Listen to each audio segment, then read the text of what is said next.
अस्सलाम वालेकुम, welcome to my YouTube channel video dates tech. तो कैसे हैं आप सब। आज की इस वीडियो एमसीएम 301 कम्युनिकेशन स्किल का लेसन नंबर 21 हम इस वीडियो में क्लियर करेंगे। तो बिना टाइम वेस्ट चलते हैं अपने लेक्चर की तरफ।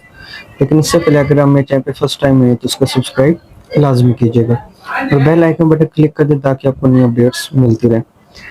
आज के लेसन स्टार्ट करने से पहले मैं आपको बताता चलूँ कि मैंने एक न्यू वेबसाइट बनाई है जिसका नाम है वीडियो ईडियो टैग के नेम से, जिसके अंदर आपको हर चीज़ वीडियो के handouts, highlighted handouts, past paper, video helpers के रिलेटेड कोई भी वीडियो अगर आपको चाहिए होगी तो आपको यहाँ से मिल जाएगी।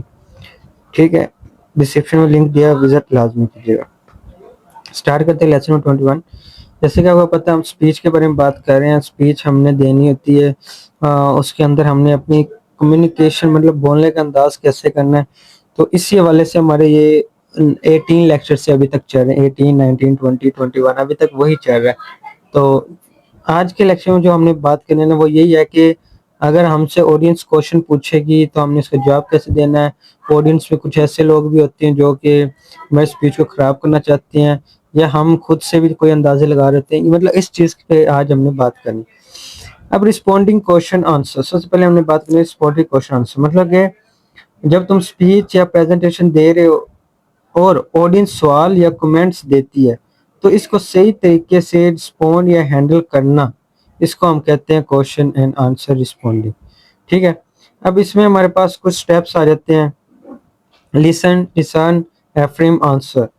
अब ये हमारे पास आ गया। अब हमने इन स्टेप्स को हमने फॉलो करना है। मतलब कि लिसन मतलब कि गौर से हमने वो सबसे पहले सुनना है। ठीक है, सबसे पहले हमने ये देख लिया, गौर से पहले तो हमने वो जवाब सुनना है। ठीक है, ये ना हो कि हम उसके बाद वो ध्यान से सुने ना और फिर हम उसको कोई गलत जवाब दे दें। ठीक है, हमने उसको गौर से सुनना मतलब सवाल को पूरे ध्यान से सुनना है। फॉर एग्जाम्पल टीचर सवाल पूछे तो तुम पूरा सुनकर उसका जवाब दो। बीच में ये ना करो कि ठीक है ठीक है ठीक है मैम मैं आपको जवाब देता हूँ, ऐसे नहीं करना। ठीक है, उसका अच्छे से जवाब दो। ठीक है, उसके बाद हमारे पास डिसर्न द नेचर, जो मैंने हाईलाइट किया ना ये सारा एक दफा देख लिया करें। Discern the nature and intent of verbal feedback. अब ये क्या है, मतलब कि ये समझना कि सवाल किस टाइप का है और इसका मकसद क्या है।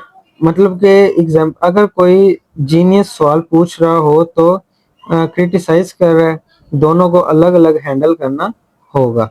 ठीक है, तो आपने मतलब कि थैंक यू, ये आपने बहुत अच्छा सवाल पूछा, मतलब उसको थोड़ा सा ये भी हो गया, सॉरी, मतलब कि उसको अच्छे से हैंडल करना, दोनों को अलग अलग जवाब लेकिन उनको अच्छे से हैंडल करना, ये भी आ जाते हैं। अब Ephraim the person, Ephraim the person क्या है। एफ्रेम द पर्सन ये है कि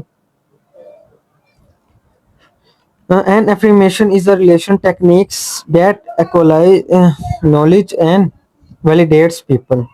मतलब कि मैं आपको ये कैसे समझाऊं। सामने वाला मतलब कोई भी सामने वाले को वैल्यू देना, मतलब उसको वैल्यू देनी है आपने। कैसे, सवाल पूछने वाले को रिस्पेक्ट देनी। एग्जांपल, थैंक यू, ये आपने बहुत ही अच्छा सवाल पूछा। आंसर द क्वेश्चन कमेंट्स, मतलब कि उसको थोड़ा सा ना अच्छे से गाइड करना। एफ्रेम द पर्सन ये होता है इसमें। That's inter you are make good point Aslam, मतलब कि इस तरह का कहना आपने बहुत अच्छा पॉइंट किया, ये वो, उसको थोड़ी सी रिस्पेक्ट भी देना। ठीक है, नेक्स्ट हमारे पास है आंसर द क्वेश्चन कमेंट्स और ऑब्जेक्शन। मतलब कि सवाल, कमेंट या एतराफ का जवाब देना। एग्जाम्पल, अगर कोई डिसएग्री करे तो क्लेमली एक्सप्लेन करना उसको। अगर कोई डिसएग्री कर देना, नहीं नहीं ये आपने ऐसे नहीं किया, तो उसको एक्सप्लेन कर दो। ठीक है, मतलब कि मैं आपको इसकी एग्जांपल देता हूँ।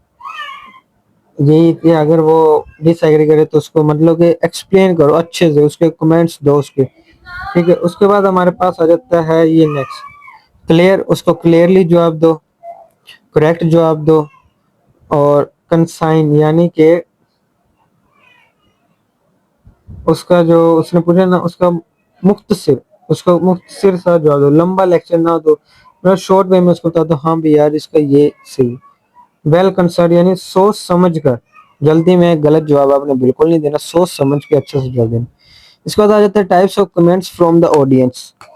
टाइप्स ऑफ कमेंट्स होती है इनकी भी, जैसे कि कुछ होते हैं एग्रीमेंट करते हैं, कुछ एडिशन होते हैं, कुछ होते हैं ऑब्जेक्शन। मैं यहाँ पे आपको बता देता हूँ। एग्रीमेंट यानी कि ऑडियंस तुम्हारी बात पे एग्री करे, मतलब yes you are right. Example addition मतलब कि इजाफा करें, वो तुम्हारी बात में कुछ ऐड करें, मतलब कि मैं इसमें भी ऐड करना चाहूंगा, मतलब कि इस टाइप का कुछ थोड़ा सा कुछ बोलें। और उसके बाद ऑब्जेक्शन, ऑब्जेक्शन यानी कि एतराफ करें, वो डिसएग्री करें। एग्जांपल मैं आपकी इस बात को डिसएग्री कर रहा हूँ, इस टाइप के, ठीक है।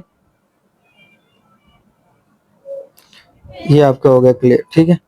उसके बाद हमारे पास एग्री, री अप्रोच और एरिबिटेट, ठीक है।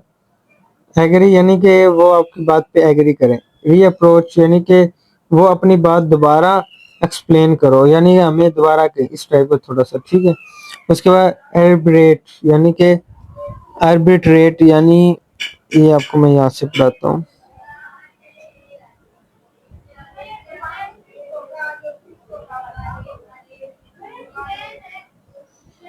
एर्बिट्रेट, आर्बिट्रेट यानी कि ऑब्जेक्शन एंड रिजॉल्व यूज फिर फेल्ट फाउंड रिस्पॉन्स, मतलब कि वो जो कोई पूछे ना, तो उसको मतलब कि ये ना हो कि उसका गलत जवाब दे, उसको दोबारा दोबारा रिजॉल्व करो, उसको एक सही जिससे उसको मतलब कि समझ आ जाए, हाँ कि हाँ मुझे ये बताया जा रहा है, हाँ ये है इसका आंसर, ये उसको ये ना फील हो कि नहीं यार ये मुझे इसने गलत जवाब दिया। The appropriate response to description, अब हमारे पास आ गई ये, इसमें हमने बात करनी है, इसमें आ जाती है हमारे पास remain calm, take action, be flexible. मतलब कि मैं आपको एक एक बताता हूँ। सबसे पहले रिक्लेम यानी कि पुरस्कून रहो, गुस्सा ना करो। ऑडियंस का काम ही है कि आपको है ना, ऑडियंस में कुछ ऐसे लोग होते हैं जो चाहते हैं कि नहीं आपकी स्पीच कोई सुने ना, उसको गलत करने के लिए। तो रिमेन क्लेम यानी कि गुस्सा आपने बिल्कुल भी नहीं करना, ठीक है। टेक एक्शन, अगर कोई डिस्टर्ब करे तो कंट्रोल करो। इस टाइप में ये नहीं कि आपको यहाँ से चले जाओ, मतलब इस टाइम में नहीं, थोड़ा इस टाइम में कंट्रोल करो कि बाकी को बुरा भी ना लगे। मतलब कि आप कहो कि प्लीज सर आप इस तरह ना करें, यहाँ पे बैठ के मैं अपनी ऑडियंस आपकी वजह से डिस्टर्ब हो रही है, अगर आपने नहीं सुना तो आप बाहर चल जाए। मतलब कुछ लोग ऐसे होंगे जो आपकी स्पीच को खराब करना चाहेंगे, ठीक है।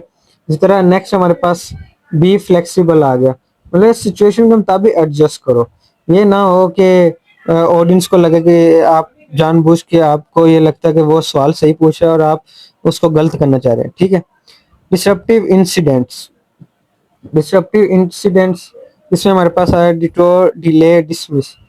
डिटोर यानी कि रोकना, शुरू में ही डिस्टरबेंस को रोक दो, उसको कहो कि भाई अगर आप ऐसे करें तो आप यहाँ से प्लीज बाहर चल जाए, हमारी प्रेजेंटेशन को खराब ना करें। डिले यानी कि डिले करना, मतलब बाद में हैंडल करना, उसको डिले कर दो। डिसमिस इग्नोर करो, अगर कोई छोटी बात हो तो उसको एक दफा इग्नोर कर दो, वरना स्पीच के दौरान काफी ऐसे लोग होते हैं, लोग कह रहा हूँ, लोग होते हैं जो कि ये चाहते हैं कि आपकी स्पीच किसी ना किसी तरह खराब हो जाए, लोग आपको सुने नहीं, ठीक है। डिस्ट्रप्टिव बिहेवियर, डिस्ट्रप्टिव बिहेवियर इसमें हमारे पास आ जाती है types. Resistance to change, resentment to presenter, repetitions of behavior that is successful for the detractor, ठीक है। detractor, ठीक है। इसमें हमारे पास जो है सबसे पहले हमारे पास आ गया इसमें रेजिस्टेंस टू चेंज, मतलब कि ऑडियंस की नई बात मिलने पर तैयार हो, कि ये ना हो कि ऑडियंस कोई सवाल पूछे और आपको उसका जवाब भी ना है। तो हर टाइम स्पीच के पहले ही कोशिश करो स्पीच को अच्छी तरह, जैसे मैंने पिछले लेक्चर में बताया, स्पीच को रिकॉर्ड करके बार बार सुनो, स्पीच के क्वेश्चंस देखो, किसके रिलेटेड कौन कौन से मुझसे क्वेश्चन पूछ सकते हैं। तो रेजिस्टेंस टू चेंज मतलब कि उसके लिए तैयार हो कि वो क्या पूछने वाला है। रिसेंटमेंट, रिसेंटमेंट हमारे पास ये आ जाता है कि रिसेंटमेंट टू प्रेजेंटर, के मतलब कि प्रेजेंटर को पसंद ना करना, ठीक है। कुछ ऐसे होते हैं जो कि उसको पसंद नहीं करते और उसके वो फिर उस वजह से सही से नहीं कर पाता अपनी प्रेजेंट, तो इस वजह से वो खराब हो जाती है। और कुछ लोग होते हैं ना, वो चाहते ही है कि इसकी प्रेजेंटेशन अच्छी ना हो, रिपीटिंग सक्सेसफुल बिहेवियर मतलब कि बार बार डिस्टर्ब करना। ठीक है। उसके बाद हमारे पास है डीलिंग डिस्टर्ब बिहेवियर। इसमें हमारे पास आ जाती है कुछ टाइप बी कट। इसमें हमारे पास ये आ जाती है, सॉरी,